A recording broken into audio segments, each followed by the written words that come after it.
Bé, veiem aquí la Unicode Chart, que són tots els caràcters humans matemàtics, tots els idiomes, tenen un caràcter Unicode associat.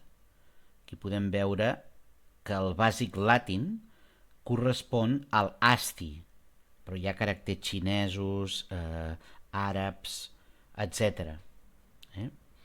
En concret, si agafem el 40 amb el comandament char, CHR, el 40, el valor decimal 40, correspondrà al parèntesi obert.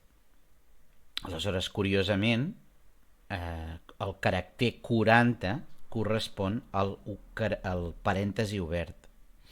El 47 correspondrà a la barra inclinada cap a la dreta.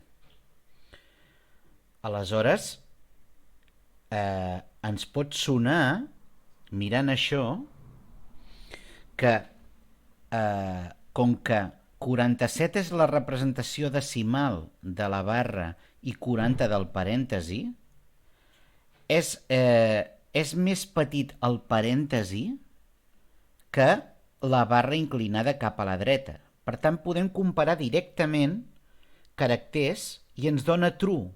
Ens dona true que parèntesi és més petit que la barra cap a la dreta. Bé, ja veurem que hi ha més d'1 milió de caràcters Unicode. En tot cas, no es pot imprimir fàcilment, ja ho veurem que el caràcter 1000 es pot imprimir en el Python instal·lat, però depèn de la versió, depèn del caràcter, això ja ho veurem. Curiosament és al revés, el comandament ORT. ORT és, digue'm un símbol, per exemple la lambda grega, i et diré quin caràcter representa.